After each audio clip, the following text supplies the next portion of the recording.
Hello, hi guys.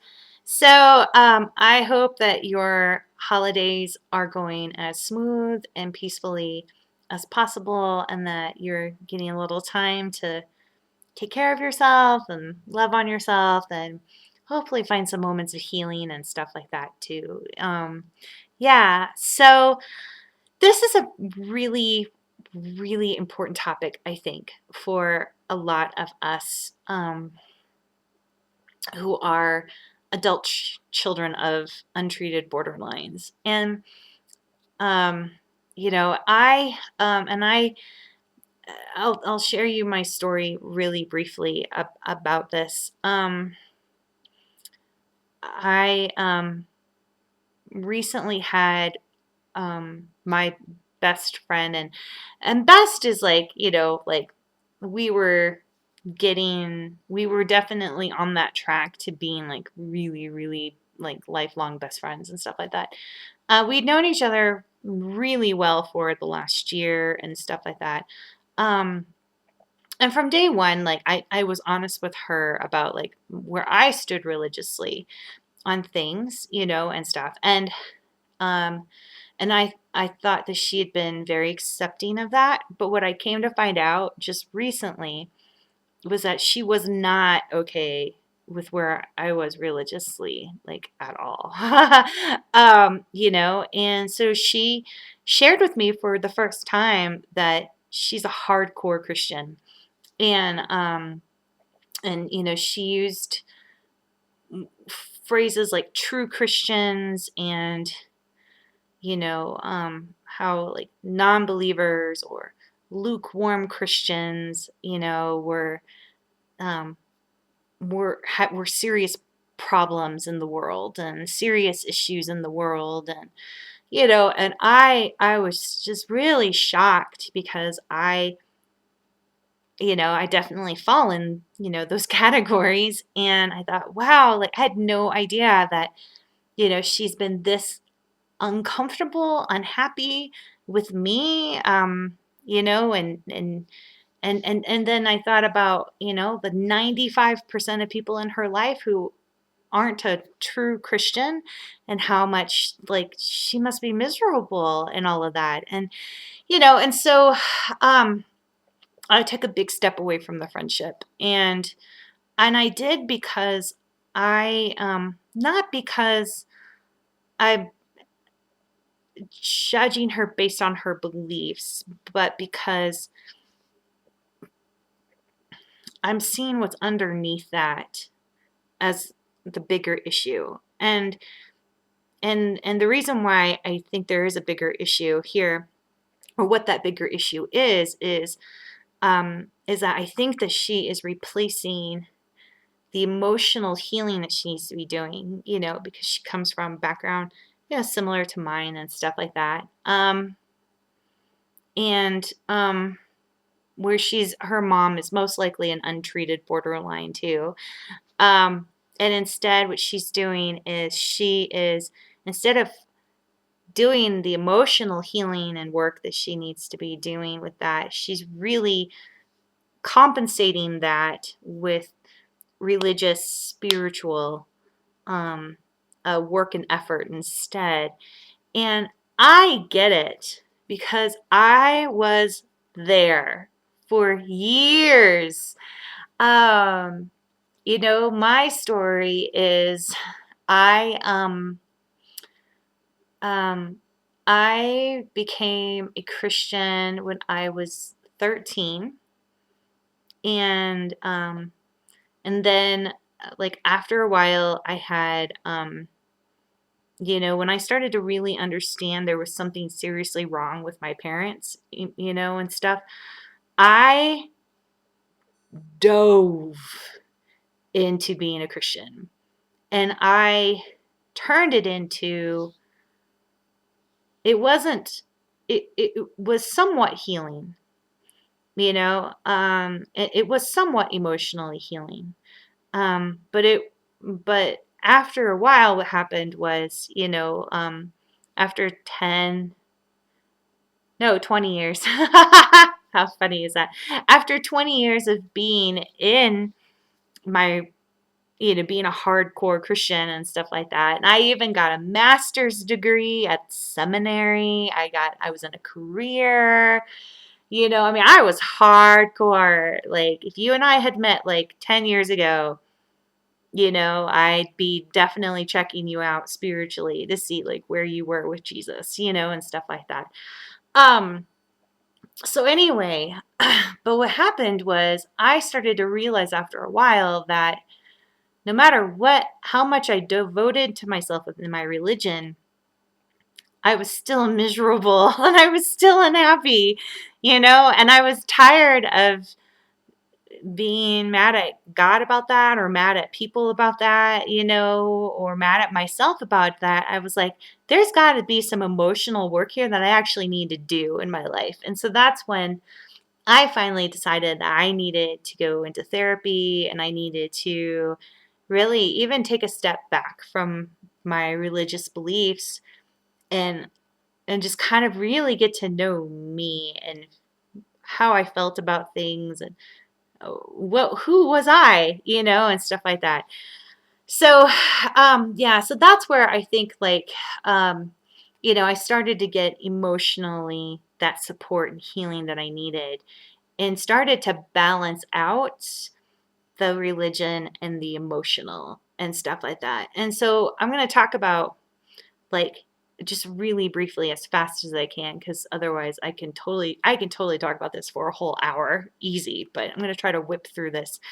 Um is like how how when we replace emotional healing with spiritual health or spiritual like focusing, how that can actually throw us off.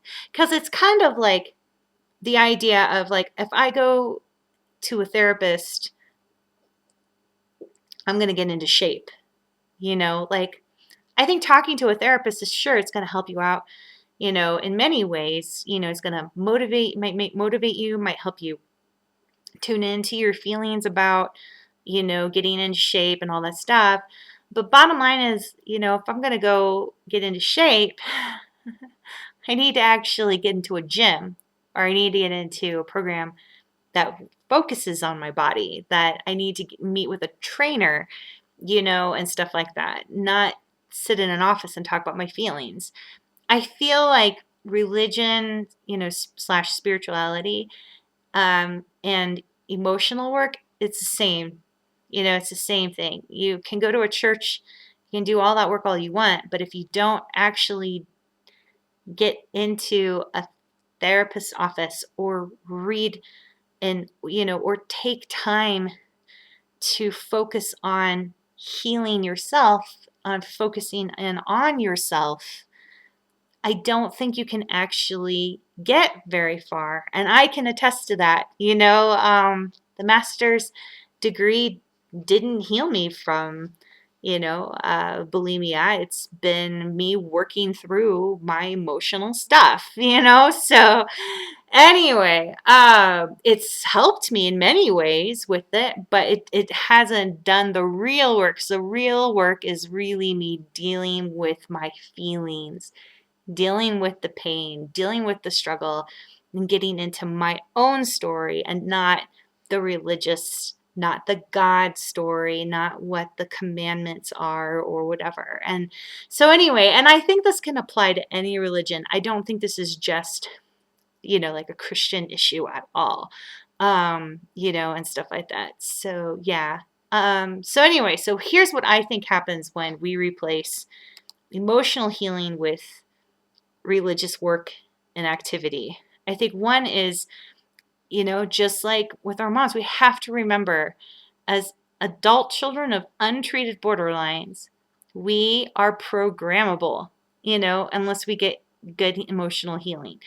And that means that we will detach and will remain detached from our heads, our hearts, our spirits, and we will go for a program that, may not be helpful for us, or believe that program, or look at that program in a way that's, a religious program, in a way that's not actually helping us connect to ourselves, or helping us, at all. It's much more of a diversion or protection away from people or away from the world or or that whole concept of, well, I don't trust me. And if I don't trust me, I can trust this program. I can trust this group that I'm in. I can trust this church. I can trust this denomination, this theological system, whatever it is, because I can't trust me, and stuff like that. So, yeah. All right, two, we severely judge ourselves, others, and the world. Like, whatever religion you're a part of, I think that there's really two things that we can agree on, and that is you can choose to either live in that religion and with love or live in that religion with fear. And I think that what happens is when we haven't done the emotional work, we don't have a really strong concept of what it means to love or what it means to fear, and so the more we do emotional work, the more we can kind of clarify that. You and I have plenty of examples in our own religions of people who have taken fear and used it to justify spreading the word about the religion or creating a sect within that religion that's killing people or hurting people or things like that in the name of our religion. I mean, that's obviously not what the intention of the religion was. And that's because those are people who tend to come from abused backgrounds, who didn't do the emotional work that they needed to in order to actually get the healing, in order for them to actually be open and to actually receive the love of their religion, to operate out of that love of their religion. And instead what they're doing is they're severely judging, which means that it's a form of control, it's a form of defense, it's a form of things like that. um, yeah, and I think too the opposite can happen as well, where we're not necessarily judging, but we're so oblivious to the world, to ourselves, to others. We're oblivious, and we use that as a defense as well, from facing really ourselves, from facing the emotional work we really need to be doing in our lives, so. And that's what leaves us emotionally immature. And that's why there's people who are devoted, like, for crying out loud, like, those Catholic priests that get caught sexually molesting children, like, they are emotionally immature people. They are crying out for healing and for love in their own emotional journeys, in their own emotional lives. But they didn't do that. Instead, what happened was they devoted themselves to spiritual works, kept thinking that God will, if they just focused on God, if they just followed the scriptures, they followed the acts, they did the rituals and all that stuff, like they could, you know, hold in that monster, when actually what they really needed to do is sit down with a therapist, let out that pain from their past, talk about it with someone on an active basis, and get that emotional healing that they needed so that they could follow God's, laws, or the beliefs that they believed, and the rituals and the acts that they needed to in order to be able to be a part and minister to people, and stuff like that. So, I mean, I think that we have our own things. If there's things in your life where you're like, no matter how much I've read in, within my religion, how much I've devoted, how much I try to act, there's issues that I still cannot figure out. There's things I cannot overcome.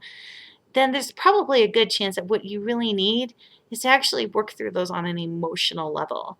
It's to actually get into therapy or get a book or something like that, to really work through those healings. It's just like, I wouldn't go to just I wouldn't go to a therapist to talk about my spiritual life. I'd go to a professional. I'd go to a pastor. I'd go to a priest or a rabbi or whatever, It's the same with my emotional. I would not go to a pastor. I would not go to a priest about my emotional. I would go to a therapist or go to a professional in emotional work, and stuff like that. So anyway, yeah.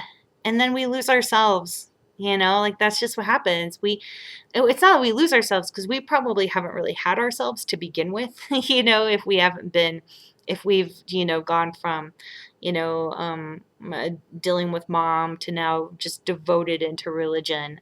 We don't really have a sense of ourselves. I know that's what happened for me, when I finally took a step back from the whole hardcore life of a Christian and really went into therapy and really did some serious work in my life. Like I found myself, like I got confidence and I found me. I started to inhabit myself, and it's amazing. So anyway, like I feel like my religious and emotional life started to balance, and stuff like that.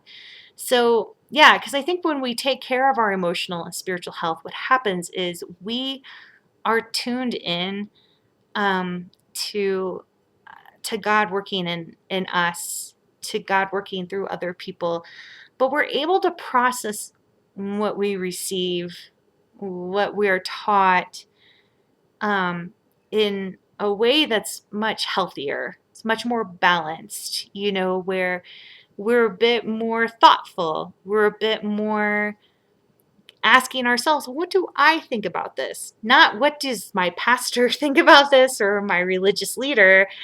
What do I think about this? And to allow ourselves to go, well, you know what? If this is a bit more heart focused and not head, I'm gonna spend some time kind of doing the head thing. I'm gonna do some time researching it. If this is a bit more head than just heart, I'm gonna kind of see what this truth is that I'm being taught is true. And then I see that kind of in the context of life and look at things outside of just, this one little program, but look at it from different other sources and places and beliefs and, you know, and stuff like that. And that if my head, heart, and spirit are all saying the same thing, that this isn't right, you know, then I'm gonna believe that. I'm gonna follow through with that, and I'm gonna trust that. Because I'm believing, that in myself and God and stuff like that. That's what happens when you get emotional healing. It's really amazing. Um, we're naturally focused then more on gratitude, faith, grace, and forgiveness. I truly believe what happens is the more we do emotional healing, the less we, like what we would say in Christianity, the less we sin. I think the less we struggle with our sinful natures and stuff like that. I think the more we're just more at peace. We've got more of a natural belief and positivity in life. We're not so bitter, we're not so angry, things like that. So and we're not in such a fearful place that leads us to make a lot of bad decisions or insecure decisions or things like that. Again, we balance all aspects of our health, the spiritual, mental, emotional, and physical. I think all of those things are from God. I think God wants us to honor all of those aspects of ourselves with it, and we can use religion to offer that as a framework, of course. But at the same time, like, we need to go to different specialists, at times to deal with those different parts of us. I think that's honoring God, not disobeying God by doing that. And I think this is like the most important thing. And I think this is the coolest thing that I learned is that we believe that we are doing life with God right. I think, again, a religion is like a relationship with God. And I think that a relationship with God is like a relationship with our parents, like a relationship with our spouse, whoever. And I think that what happens is that when we haven't done the emotional work, we're insecure, we're doubtful, we're skeptical that we're doing it right. We focus on how we're doing things wrong, and things like that. And we were like, God, just tell me what to do, and stuff like that. And I don't think God wants us to be that way. Otherwise, I think God would have made the whole religion thing a heck of a lot clearer. But instead, I feel like it's kind of like some space there on purpose from God, because God's like, no, I want you to come to me, and with confidence that you and I are going to work this relationship out, that you and I are going to work this whole thing out together, and you need to trust and believe that you're in yourself. You need to trust in you. You need to, I kind of feel like it's like God saying, you need to trust in, you, April, just as I trust in you. I gave you the ability to listen to me, to hear me, to follow me. And you just keep doing you, and you just keep working it out and figuring it out spiritually, emotionally, all that stuff. And you're going to keep moving forward. You're going to keep making the right decisions and headed in the right way and in the right place at the right time, and stuff like that. Like, I feel like that's the way it's supposed to be. Because you know what? That's the way it was supposed to be with our parents. And so until we work through and really get that like emotional healing going with our parents, I'm telling you, it blew my mind. But the more I emotionally healed for my family and my stuff, the more I have such a cooler, healthier, just love, joy-filled relationship with God. It's still tempered by, hey, you should be doing this and not that, definitely disciplining and all that kind of stuff, um, but it's so much freer. It's so much better. I can't even tell you. Oh, it's so much better compared to like my years in Christian, hardcore ministry work and all that stuff. So anyway, yeah, so I hope this helps. I know this is a long video, but I just really passionate about this. And stuff. And so, yeah, feel free to share your own comments and thoughts and questions about all of this too, and stuff. So, because, yeah, inhabiting ourselves, I think it's a balance. It's balancing our emotional, spiritual, mental, physical lives, aspects of ourselves and things like that. And so, yeah, if one is really over topping the others, it's usually not a good sign, and stuff like that. And we should probably question that. So anyway, I hope you have a great day and take care. Bye.